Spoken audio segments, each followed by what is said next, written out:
Assalamualaikum warahmatullahi wabarakatuh. Salam budaya, salam sejahtera, salam sehat untuk kita semua.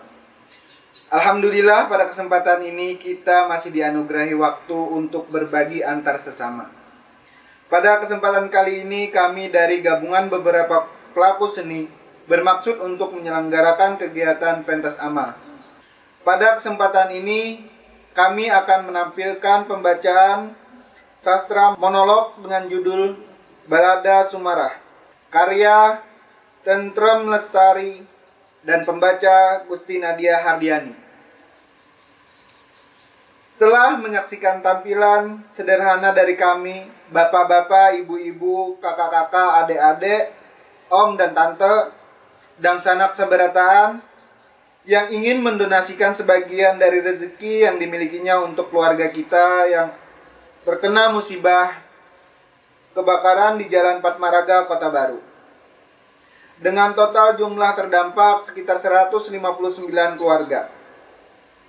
Donasi bisa langsung ditransfer ke rekening BRI atas nama Dana Bantuan Kebakaran Patmaraga KTB dengan nomor 4519 01 0175 03 539. Hadirin, inilah pembacaan sastra monolog dengan judul Balada Sumarah karya Tentrem Lestari dan pembaca Gusti Nadia Hardiani. Selamat menyaksikan. Balada Sumarah ditulis oleh Tentrem Lestari.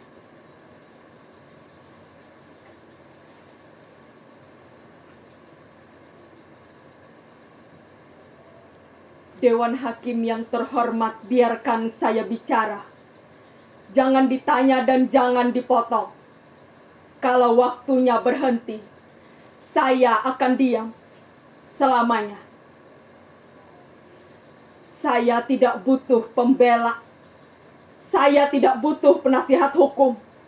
Karena saya tidak mampu dan tidak mau memberikan selipan uang pada siapapun untuk melicinkan pembebasan dari segala tuduhan.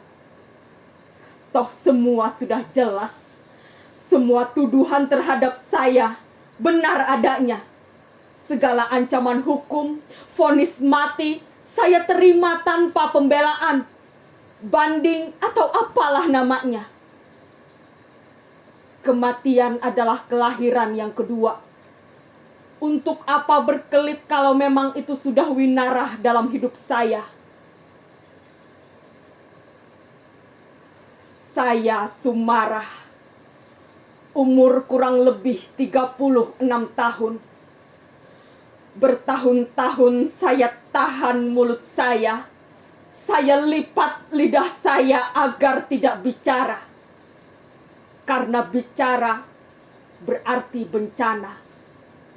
Bencana bagi perut saya, perut Simbok, dan bencana pula bagi para majikan.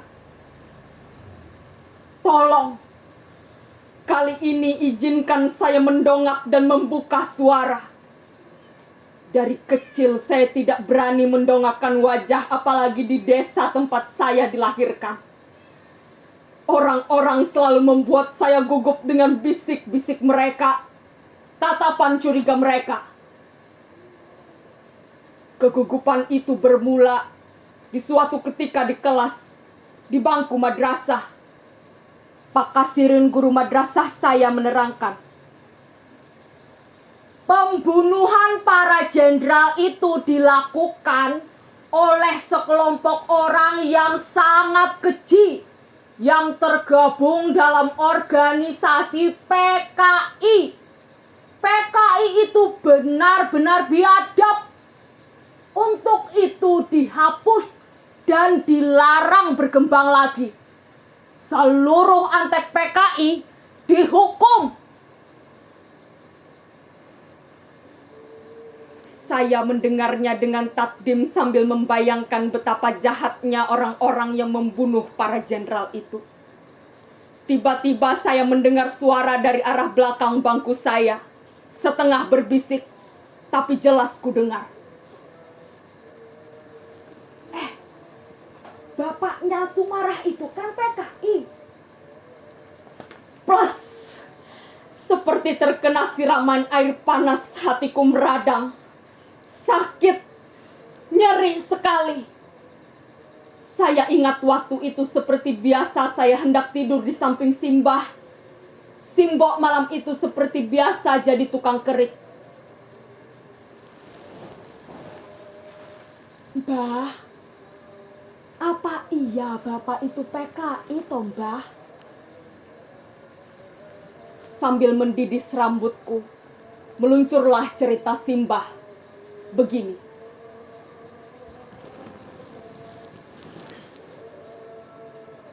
Bapak itu orang Lugun, Dok.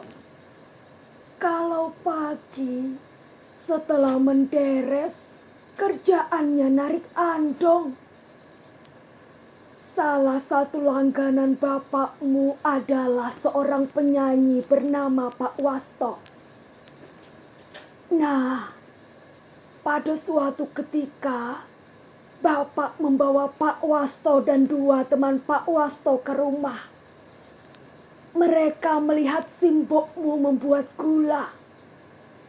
Lalu mereka menawarkan untuk menampung gula-gula kami dengan harga lebih tinggi dari harga yang diberikan.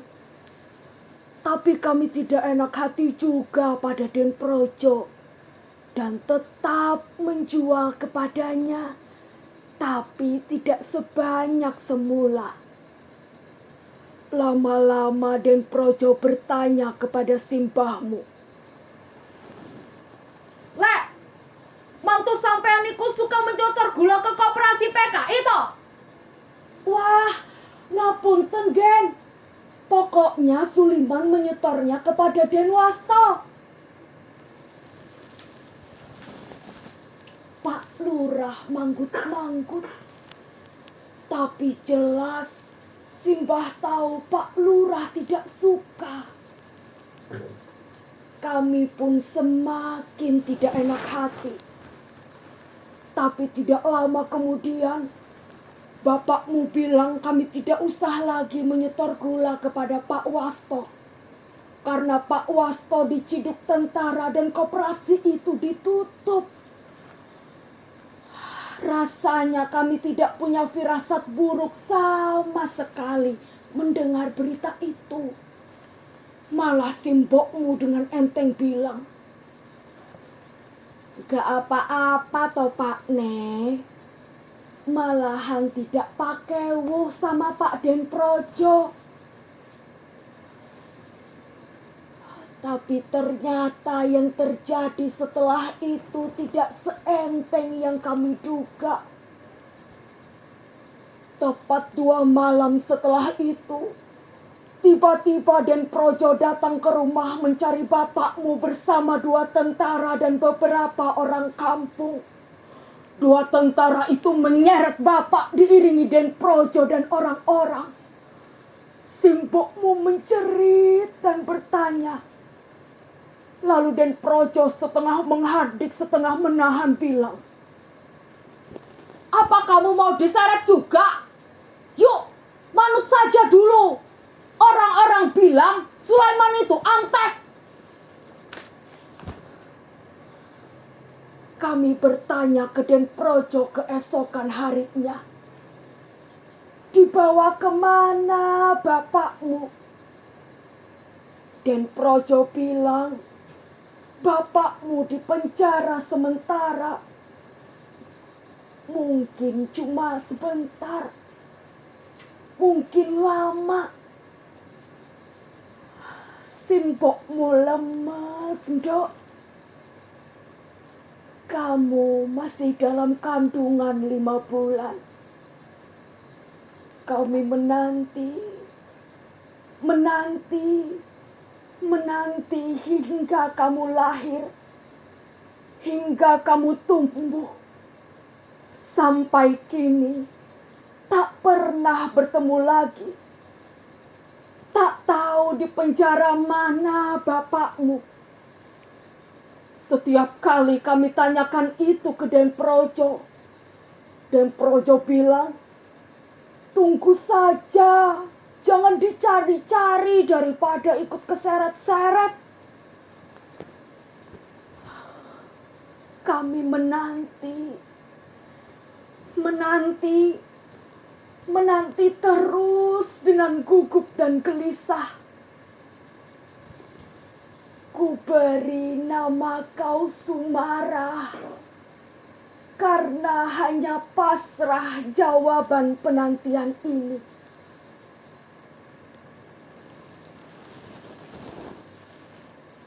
Begitulah Simbah, Simbo, Kang Rohiman, Yudasri tak pernah lagi bertemu Bapak. Dan saya tak pernah sekalipun melihat wajahnya. Tapi rasanya bayangannya terus menguntit sepanjang hidup saya. Membuat saya takut mendongak, membuat saya takut bicara, membuat saya kehilangan separuh ruang hidup saya. Kira-kira umur 13 tahun, setelah tamat madrasah, saya dibawa Lek Ngaisah, tetangga saya, ke kota bekerja ikut orang jadi babu. Bertahan 2 tahun lalu saya pulang. Saya ingin sekolah lagi. Saya tidak ingin sebodoh Bapak, Simbo, atau Simbah. Meski susah payah saya sekolah. Sepulang sekolah, saya bekerja jadi buruh urut genting untuk membiayai sekolah saya. 12 tahun saya habiskan waktu saya untuk mendengarkan guru bicara di kelas, mempercayai teori-teori. Aku hafalkan rumus-rumus rumit matematika, kosinus, tangen, diferensial. Aku hafalkan teori Archimedes, Lavoisier, Einstein. Aku hafalkan dikotil, monokotil. Aku hafalkan Undang-Undang Dasar 45 dari pembukaan pasal-pasal hingga ayat-ayatnya, hingga ke titik komanya. Aku hafalkan berapa luas Indonesia, berapa pulau-pulaunya. Yang kata guru saya, Indonesia itu negeri yang subur. Gemah ripah Loh Jinawi. Saya hafalkan di Cikotok ada tambang emas, di Kalimantan ada tambang minyak, ada tambang nikel, batu bara, ada hutan, ada biji besi, yang kemudian ku tahu semua itu memang ada, tapi bukan milikku. Dan yang paling ku hafal adalah butir-butir Pancasila.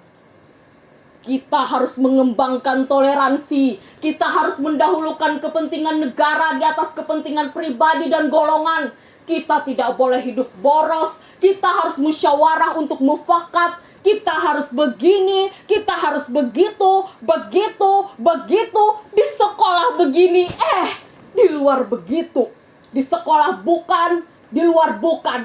Kenyataannya semua menjadi bukan, semua teori, rumus, ambiar bubar.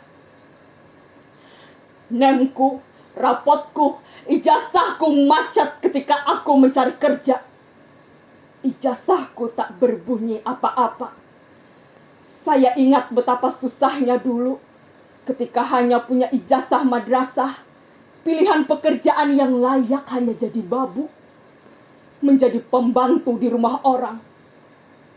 Pernah suatu ketika keluarga majikan saya pergi ke kota. Kesempatan itu saya gunakan untuk tidur istirahat siang. Kesempatan yang tidak pernah saya dapatkan sehari-hari. Tidak saya sadari karena nyenyaknya tidur. Hujan turun deras sekali. Seluruh pakaian yang dijemur basah semua. Bahkan sebagian terjatuh dan kotor. Saya bingung dan takut, tapi tak tahu harus berbuat apa.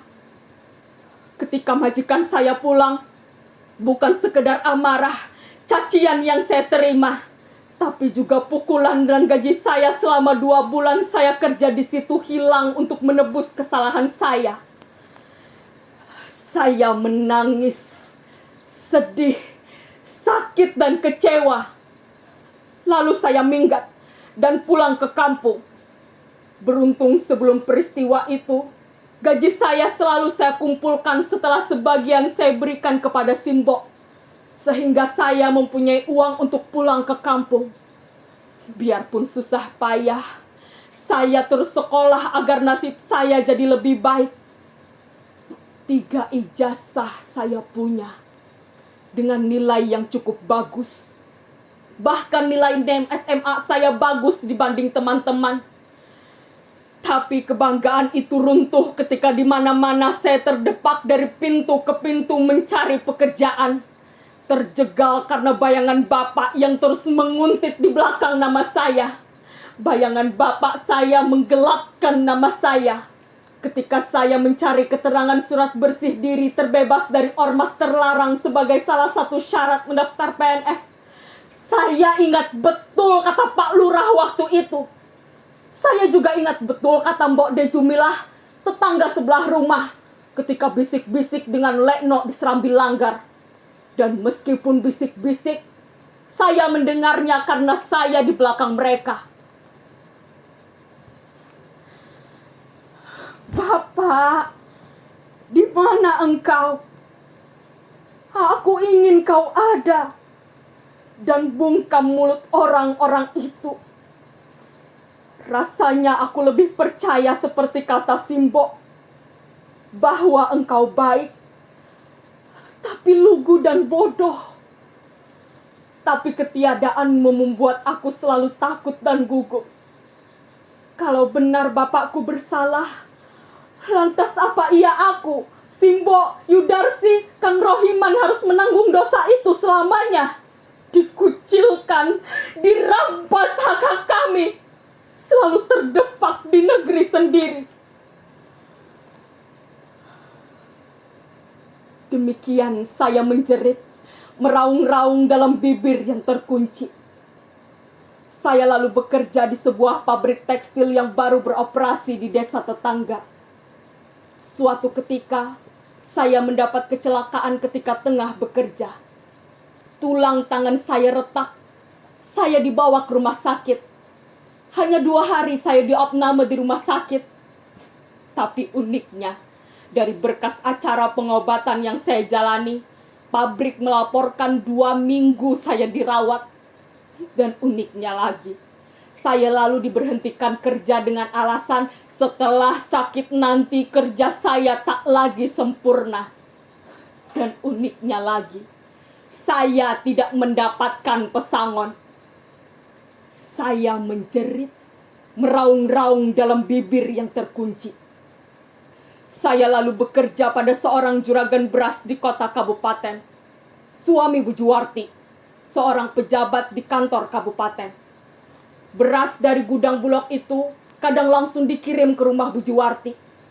Bu Juwarti juga menampung beras-beras dari proyek sembako.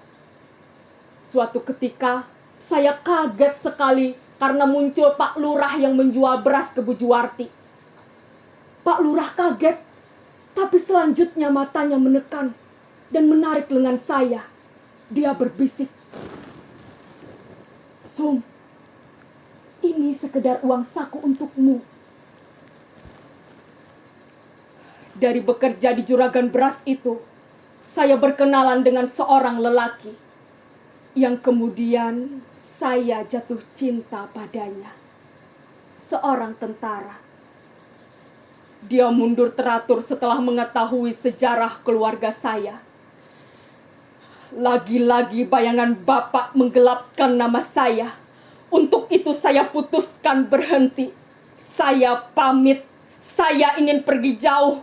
Saya ingin lari, mencari tempat di mana bayangan Bapak tidak menguntit lagi.